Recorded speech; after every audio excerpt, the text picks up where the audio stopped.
Will you marry me? The words hung in our kitchen like a beautiful promise and a warning bell. Lucas knelt before me, holding up a ring that caught the afternoon light streaming through our window. My heart raced, but not entirely from joy. Yes, I whispered, then louder, yes, of course I will. He slipped the ring onto my finger, and I watched it sparkle while my stomach twisted into knots. The diamond was perfect, too perfect. My mind flashed to all his stories about his family's pranks. About engagement rings that turned fingers green and wedding cakes that exploded in people's faces. It's real, Lucas said, reading my expression. I swear on my life, Isla. No tricks. I pulled him close, breathing in his familiar scent of coffee and cologne. I believe you, I said, but my voice wavered. Behind us, small footsteps padded across the kitchen floor. Are you going to be my real dad now? Sophia asked, her 8-year-old face serious as she studied Lucas. He opened his arms and she ran into them. If you'll have me, kiddo. I watched them embrace, fighting back tears. This was everything I'd wanted since my divorce 3 years ago, a real family, a fresh start. But Lucas's family loomed over us like storm clouds. We need to tell your parents, I said, the words tasting bitter. Lucas's smile faltered. They'll be thrilled. Mom's been asking about grandchildren since Nathan and Caroline's wedding. That's not what I'm worried about. I touched the ring again, twisting it around my finger. Your brother put live crickets in Caroline's wedding dress. He was younger then. That was 2 years ago, Lucas. Sophia looked between us, her dark eyes worried. Is Uncle Nathan mean? No, sweetheart, Lucas said quickly. He just likes to play jokes.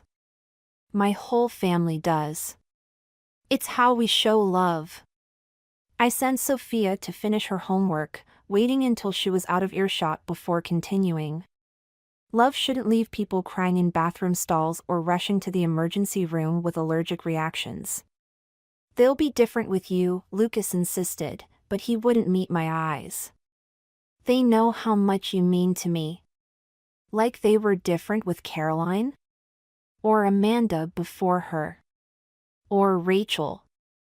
I counted his brothers pranking victims on my fingers. Your family drove away every girlfriend Nathan had until they found someone who'd put up with their traditions. Lucas ran his hands through his hair, a gesture I'd learned meant he was struggling. What do you want me to do? They're my family. I want you to stand up to them. To tell them that if they can't respect boundaries, they won't be welcome in our lives. The silence stretched between us like a chasm. Finally, Lucas pulled out his phone. I'll call them now. We'll go over for dinner tonight, tell them about the engagement. Give them a chance to prove you wrong. My throat tightened. And if they don't? Then we'll deal with it together. He squeezed my hand, his thumb brushing over the ring. I choose you, Isla. You and Sophia. Always. I nodded, trying to believe him. But as he dialed his mother's number, I couldn't shake the feeling that this was just the beginning. The Bennetts had turned cruelty into an art form, disguising it as family tradition. And now I was about to become one of them. Mom? Lucas's voice brightened artificially. Great news. We're coming over for dinner tonight. There's something we need to tell you.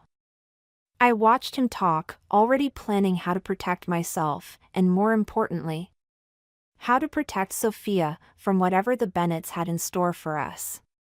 Because one thing was certain, they wouldn't change their ways without a fight. And I was ready to fight back. The engagement ring turned my finger green 3 days after the dinner at the Bennetts. I stared at the stain spreading across my skin like a bruise, remembering Evelyn's too bright smile as she hugged me. "Welcome to the family, darling." Lucas found me scrubbing my hand raw in the bathroom sink. "I'll kill them," he said, but his voice cracked. "I'll call them right now." "Don't bother." I wrapped a towel around my hand, hiding the evidence. "Just tell me one thing, did you know?" "God, no." "Isla, I swear." "Because Nathan was filming the whole dinner on his phone. And your mother kept asking to see the ring up close. And your father." I swallowed hard. "Your father said something about how some metals react differently to different people."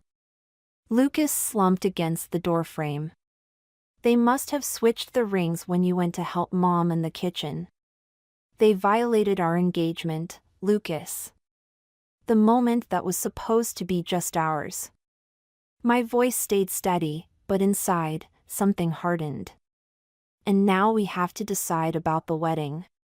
"What do you mean?" "Whether we're inviting them at all."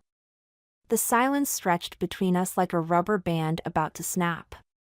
Finally, Lucas straightened. "They're my family." "And what am I?" "You're everything." He reached for me, but I stepped back. "But they'll never forgive me if I exclude them from my wedding. And I'll never forgive them if they ruin it." Sophia's voice drifted up from downstairs, singing along to some cartoon. The sound anchored me, reminded me what really mattered. "Fine," I said. "They can come. But we're setting conditions." Lucas nodded eagerly. "Anything." "First, Nathan surrenders his phone at the door. No cameras, no social media. Done. Second, your parents sign a contract. If they pull any pranks, any at all, they pay for the entire wedding." Lucas winced. "They won't like that." "That's the point. Hit them where it hurts, their wallet." I held up my stained hand. "Unless you think this is funny?" "Of course not." He pulled me close, and this time I let him. "I'll talk to them tomorrow. Make them understand this is different." But when Lucas returned from his parents' house the next day, his face told me everything. "They signed," he said, dropping a piece of paper on our kitchen counter. "But Mom said something about how Caroline didn't make these kinds of demands before her wedding. Caroline lets Nathan put worms in her coffee." "She doesn't." Lucas stopped, seeing my expression. "Okay, maybe once. But they promised to behave this time. Mom even cried when I showed her your hand." I picked up the contract, studying Evelyn and Richard's signatures. Crocodile tears. "Can't you give them a chance?" "For me?" Looking at him, at the hope in his eyes, the desperate need to believe his family could change, I felt my resolve soften. "One chance," I said. "But I'm not telling them about the backup plan." "What backup plan?" I smiled, thinking of the security team I'd already hired, the cameras I'd arranged to monitor the cake, the dress, everything. "The less you know, the better. Just trust me." Lucas kissed my forehead. "Always." That night, as I tucked Sophia into bed, she asked about her new grandparents. "Are they going to come to the wedding?" "Yes, sweetheart. Even though they're mean sometimes?" I smoothed her hair back, choosing my words carefully. "Sometimes people do mean things because they think it's funny. But that doesn't make it okay.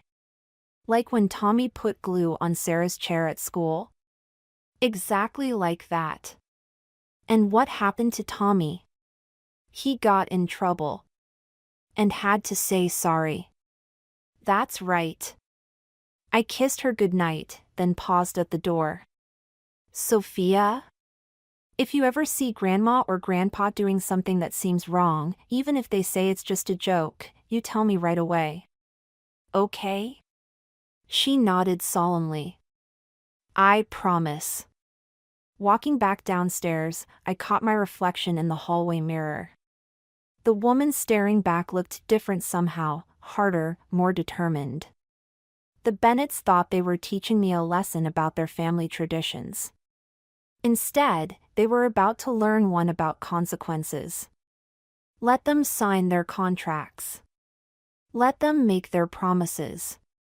I had plans of my own, and unlike theirs, mine wouldn't end in laughter. The wedding cake exploded in my face like a bomb of frosting and betrayal. One moment I was smiling, knife poised above the pristine white tears, Lucas's hands steady over mine. The next, I was wearing our $3,000 cake, chunks of it sliding down my dress while the Bennett family roared with laughter. Through the sugary haze, I saw Nathan's phone pointed at me, Caroline covering her mouth in mock horror. Evelyn clutched Richard's arm, tears of mirth streaming down her face. "Oh, darling," she wheezed, "you should see yourself." The ballroom fell silent except for their cackling. 200 guests watched, frozen, as I stood there dripping vanilla buttercream. Lucas's hand left mine. "You promised," he said, his voice deadly quiet. "You signed a contract." "Oh, lighten up," Richard chuckled. "It's tradition." "Tradition?" Lucas grabbed Nathan's phone, hurling it against the wall. It shattered like my trust in his family. "You just cost yourselves $50,000. Evelyn's laughter died. "Now, sweetheart. Don't." I finally found my voice, sharp as broken glass. "Don't you dare try to explain this away." Sophia appeared at my side, her flower girl dress pristine compared to my ruined gown. She took my sticky hand. "Mama?" "It's okay, baby." I squeezed her fingers, anchoring myself. "Go with Aunt Ava for a minute." Lucas's aunt stepped forward, the only Bennett not laughing. She led Sophia away, shooting a disgusted look at her family. "Come on, Isla," Nathan called. "The video's going to get 1 million views." Lucas lunged for his brother, but I caught his arm. "Don't. They're not worth it." "Listen to your wife," Richard said. "It's just a bit of fun." "Fun?" I turned to face them, my voice carrying across the silent ballroom. "You want to know what's fun?" "The restraining order I'm filing tomorrow. The lawsuit for breach of contract. The social media posts I'll make showing exactly what kind of family you are." "You wouldn't dare," Evelyn hissed, all pretense of humor gone. "Try me." I pulled Lucas toward the door. "We're leaving. Anyone who's not a Bennett is welcome to stay and enjoy the reception. The rest of you can go to hell." "Isla, wait," Caroline started forward, but Nathan yanked her back. "Let the princess go," he sneered. "She clearly can't take a joke." Lucas broke free of my grip then, his fist connecting with Nathan's jaw. The crack echoed through the ballroom, followed by gasps and screams. I didn't stay to watch the chaos unfold. In the bridal suite, I tried salvaging what I could of my dress. Lucas found me there, his knuckles bloody. "I'm so sorry," he whispered, reaching for me. I stepped back. "Don't. Just. Don't. What do you want me to do?" "I want you to choose." The words came out raw, honest. "Them or us." "Because I can't do this anymore, Lucas. I won't let Sophia grow up thinking this is normal." He sank into a chair, head in his hands. "They're my family. And we're not." "Of course you are. But cutting them off completely.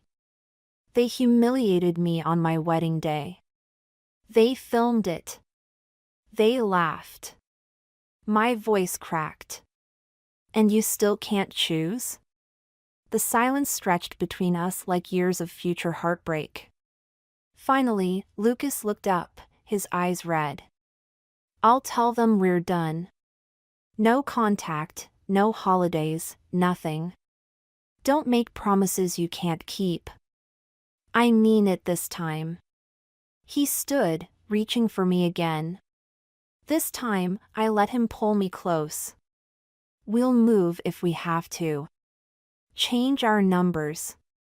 Whatever it takes.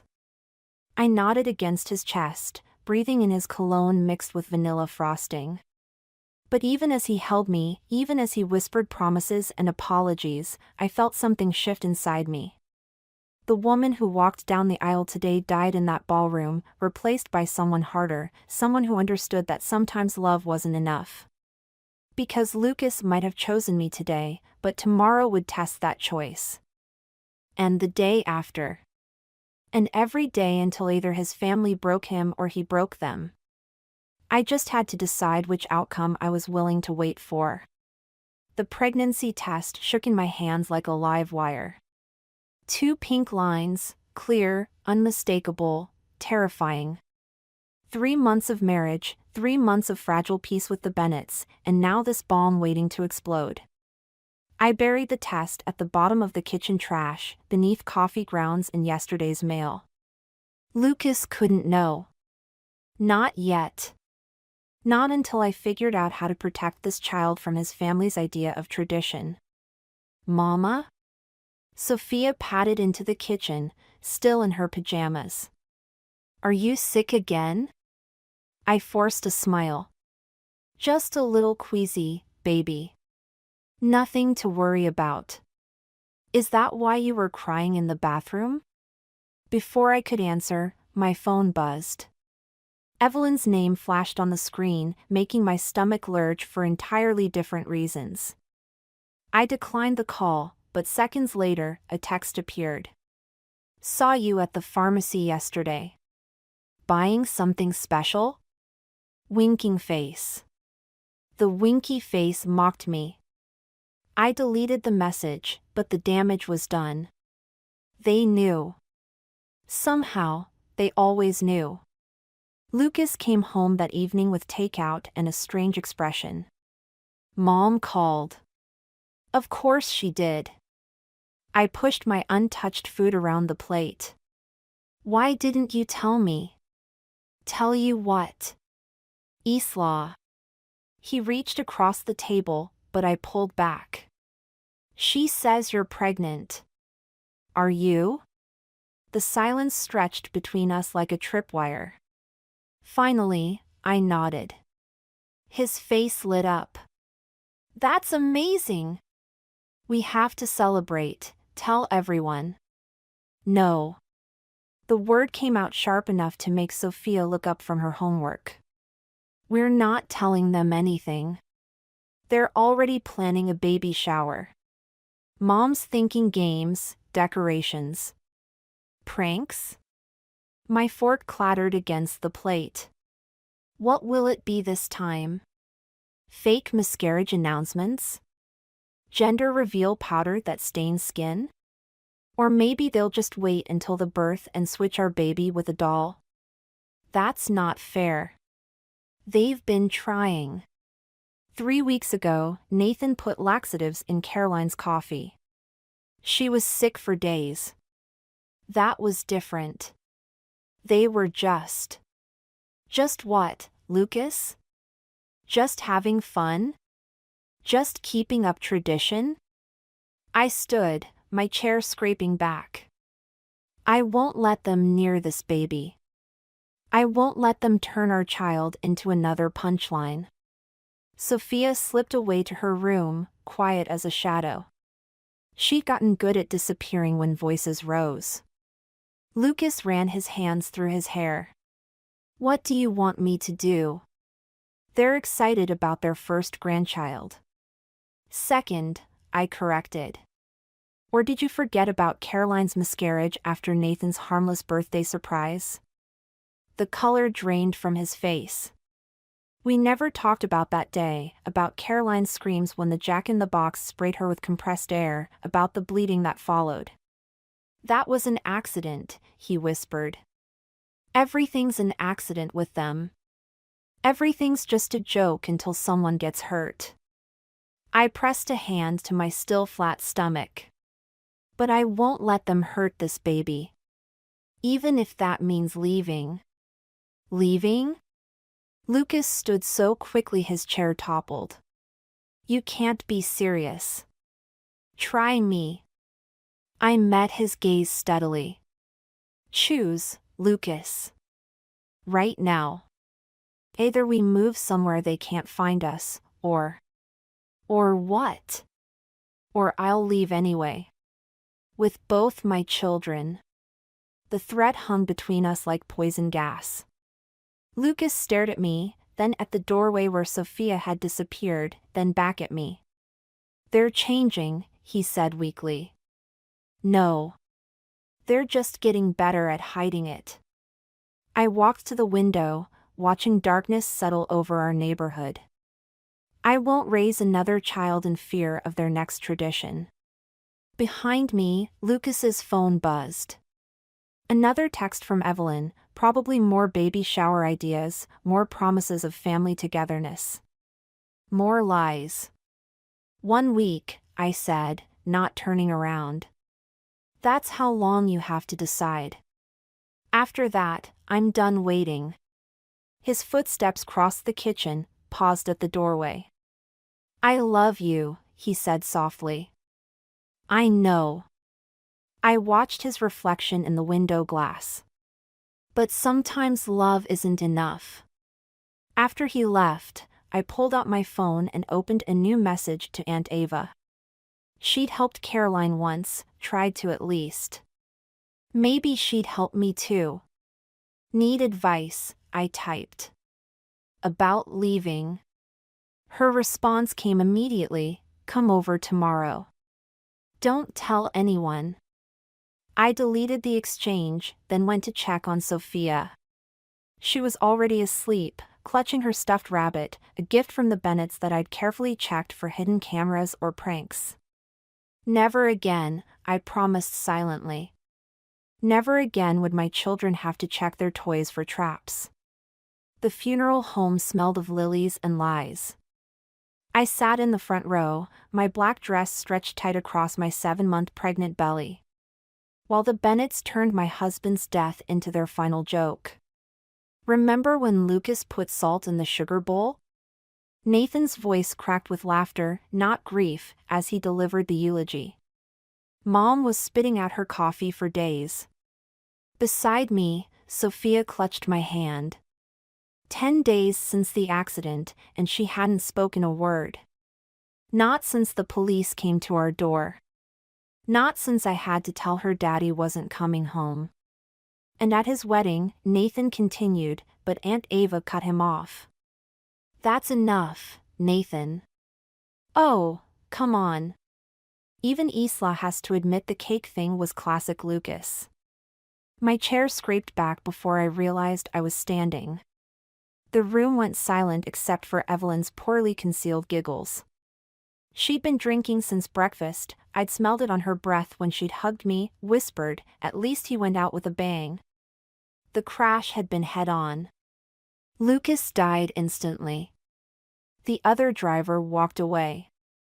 Classic Lucas? My voice carried across the chapel. "My husband is dead. Your brother is dead. And you're turning his funeral into a comedy routine?" "Lighten up," Richard called from his seat. "He would have wanted us to laugh. He wanted you to change." The words tasted like blood in my mouth. "He wanted you to stop hurting people. To be better. But you couldn't even give him that." Caroline stood, reaching for me. "Isla, you're upset. The baby. Don't." I jerked away. "Don't pretend you care now. Where were you when Nathan put those firecrackers in Lucas's car last month?" The ones that made him swerve into a lamppost? The color drained from Caroline's face. Nathan's laughter died. What? Aunt Ava's voice cut through the silence. What firecrackers? Just a little surprise, Nathan muttered. To celebrate the baby. Lucas thought it was funny. He could have died then. The words exploded from me. He almost did. But you just kept pushing, didn't you? Every prank, every surprise, pushing and pushing until... Now wait just a minute, Richard stood, face red. You can't possibly be suggesting. Your traditions killed my husband. Each word fell like a hammer. Your jokes, your pranks, your constant need to hurt people for fun, it all led to this. To him being distracted, paranoid, always looking over his shoulder for the next attack from his own family. Evelyn swayed to her feet. How dare you? We loved Lucas. You loved having a victim.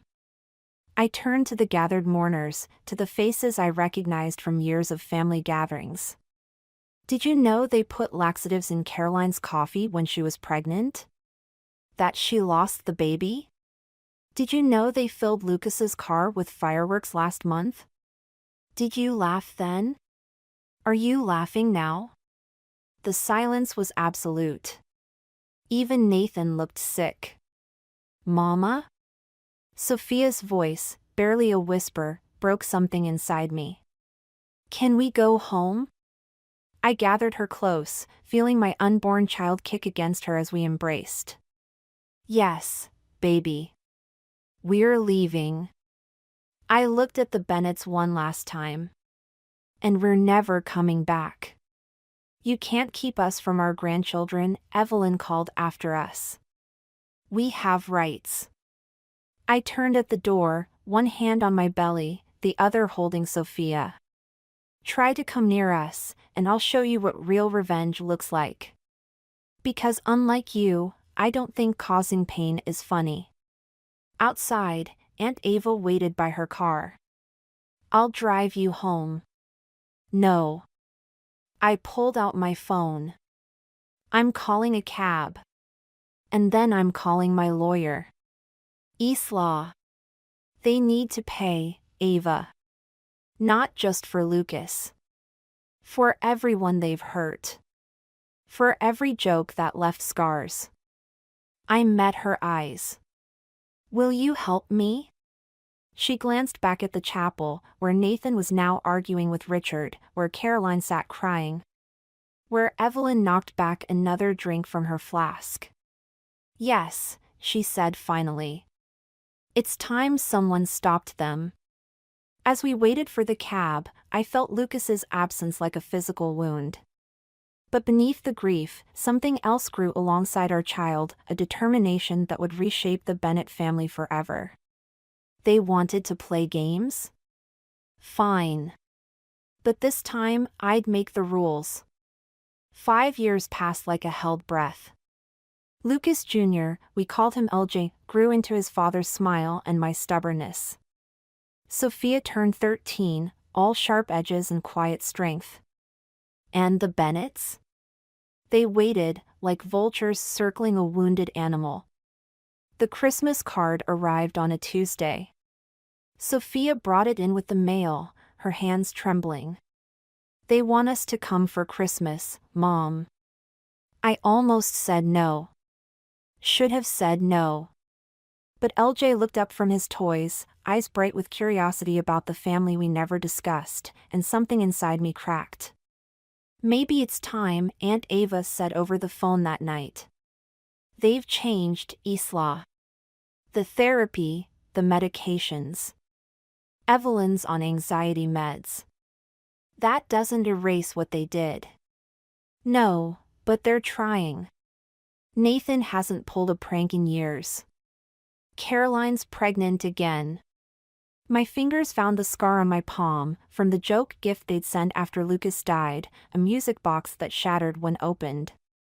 One chance, I said finally. Christmas morning only. We leave at the first sign of trouble. The Bennett house looked smaller than I remembered. Sophia gripped my hand as we approached, LJ balanced on my hip. He looked so much like Lucas it hurt. Welcome home. Evelyn's smile seemed genuine, her hand steady as she reached for LJ. I stepped back. No touching without permission. That was the agreement. Richard appeared behind her, gray-haired and subdued. Of course. We understand. The morning started well enough. Normal presents, normal breakfast. Nathan and Caroline sat across from us, their own toddler throwing Cheerios. No exploding packages, no hidden cameras, no cruel surprises. Then LJ opened the last gift. The Jack-in-the-Box was identical to the one that had triggered Caroline's miscarriage years ago. Before I could stop him, LJ turned the crank. No! Caroline screamed, but it was too late. The clown burst forth, spraying something that smelled like rotten eggs. LJ fell backward, crying. Sophia knocked the toy away, but the damage was done. It was just meant to be funny, Nathan said quickly. A little stink bomb, that's all. Funny? I lifted LJ, checking him for injuries. You think traumatizing children is funny? Oh, lighten up, Evelyn snapped, mask finally slipping. This is why Lucas always defended us. He understood family traditions. Lucas is dead. The words echoed off expensive wallpaper. Dead because of your traditions, your pranks, your stupid need to hurt people for entertainment. Now wait just a minute, Richard started, but I was already moving. Sophia, get our coats. We're leaving. But the presents, LJ whimpered. Leave them. I turned to the Bennetts, fury burning away 5 years of careful healing. You want gifts? Here's yours. I pulled out my phone, opened the video I'd been recording since we arrived. Every conversation. Every joke. Every admission of past pranks. All recorded. All about to go viral unless you agree to my terms. You wouldn't dare, Nathan growled. Try me. One post about Caroline's miscarriage, about Lucas's accident, about today, how long before your business partners see it? Your friends? Your church? Caroline touched her pregnant belly protectively. Isla, please. Sign over Lucas's trust fund to LJ. All of it. And sign a legal agreement never to contact us again. That's blackmail, Richard sputtered. No, that's consequences. Something you've avoided your whole lives. I headed for the door, children in tow. You have until New Year's to decide. You're just like us now, Evelyn called after me. Using pain for power. Lucas would be ashamed. I paused, remembering Lucas's last morning, how he'd kissed me goodbye, promised to talk to them one last time about changing. How he never came home. Maybe I am becoming like you, I said quietly. But at least I'm honest about my cruelty. Outside, snow fell like ash. Sophia helped LJ into the car while I stood watching the house where Lucas grew up, where he learned that love and pain were interchangeable. Mom? Sophia's voice was small. Are we really going to post that video? I looked at my children, Lucas's children, and felt the weight of choices stretching out before us. That depends on them. And on whether revenge tastes as sweet as they always claimed it did. The drive home was silent except for LJ's quiet sobs. In my pocket, my phone buzzed with messages from the Bennetts, but I didn't check them. Let them worry. Let them fear. Let them finally understand how it feels to be on the other side of their games. Sometimes the only way to end a tradition is to break it completely. The video went viral faster than a California wildfire. 3 million views in 24 hours. Comment sections exploding with outrage. Local news stations calling. The Bennett family's carefully constructed facade crumbled with each share, each angry reaction, each exposed truth. I watched it burn from behind my screen, LJ asleep in my lap, while Sophia did homework at the kitchen table. Mom? She looked up from her textbook. Aunt Caroline's trying to video call. My finger hovered over the accept button. Caroline's face appeared, tear-streaked and hollow. They're destroying everything, she whispered. Nathan's business partners are pulling out. The church asked Mom and Dad to step down from the board. Everyone knows. That was the point. Please, take it down. We'll sign whatever you want. Too late. I shifted LJ gently. The truth doesn't belong to me anymore. It belongs to everyone you've ever hurt. The doorbell rang. Through the security camera, I saw them all, Evelyn, Richard, Nathan, even Aunt Ava. Standing in the snow like supplicants at a temple. Don't answer it, Caroline pleaded. Nathan's. He's not himself. I ended the call. Sophia, take LJ upstairs. Lock the door. Don't come down unless I call you. The doorbell rang again, more insistent. I opened it, keeping the security chain latched. Come to plant more bombs? Hide more cameras? We came to apologize, Evelyn said, but Nathan shoved past her. You vindictive bitch. His face was red, spittle flying. You've ruined us. No, you ruined yourselves. I just showed everyone the truth. The truth? He slammed his fist against the door. The truth is Lucas loved our traditions. He understood family. The truth is Lucas was terrified of you. The words exploded from me. He checked his car every morning for pranks. Tested his food before eating. Jumped at loud noises. You didn't love him, you tortured him. That's not, Richard started, but Aunt Ava cut him off. Yes, it is. She stepped forward. We all saw it. We just pretended not to. Shut up, Ava, Evelyn snapped. You were always too soft. And you were always too cruel. Ava pulled out her phone. Which is why I saved every text, every email, every video of your pranks for the past 20 years. Including the ones about Lucas's accident. Nathan went pale. What are you talking about? The text you sent your mother the morning Lucas died. About the surprise you planned for his car. The one you deleted after you heard about the crash. The porch fell silent except for the wind. Even Nathan stopped breathing. I didn't. He whispered. I never meant. None of us meant it, Ava said quietly. But we let it happen. All of it. And now we pay the price. I looked at them, really looked. At Evelyn's trembling hands, Richard's stooped shoulders, Nathan's broken expression. At the family that had terrorized so many people in the name of tradition, now destroyed by their own legacy. The trust fund papers, I said finally. Do you have them? Richard pulled out an envelope. Signed and notarized. Everything goes to LJ. And the restraining order? That too. Evelyn's voice cracked.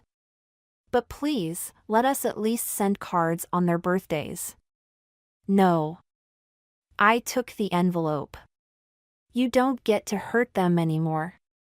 Not ever again. Then why did you really post that video? Nathan asked. If not for negotiations? I thought of Lucas, of his last morning, of all the mornings he spent checking for traps and pranks. Of the fear that lived in him until the day he died.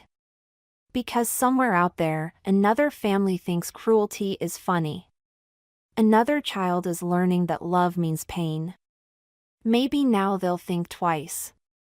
We could change, Evelyn whispered. Then change. But do it far away from us. I closed the door on their protests, their pleas, their too late apologies. Upstairs, I heard LJ laughing at something Sophia said, the sound pure and unburdened by fear. My phone buzzed with another news request, another chance to tell our story. But as I looked at the papers in my hands, justice served cold and clean, I realized I was done with the Bennett's story. It was time to write our own. The package arrived on Lucas's birthday. No return address, just a small box wrapped in plain brown paper. Inside, I found an old leather journal and a letter from Aunt Ava. Found this while cleaning out the attic. It was Lucas's. You should have it. Sophia helped LJ with his homework while I sat at the kitchen table, running my fingers over the worn cover. The last page held an entry dated 3 days before the accident.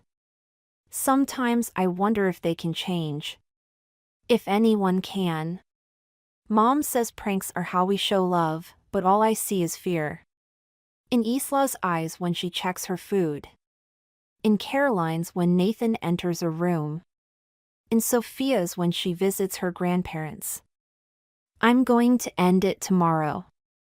Tell them either they get help or they lose us. Maybe they'll finally understand that real love doesn't leave scars. My hands shook as I turned back through the pages, finding years of documented pranks, accidents, near misses.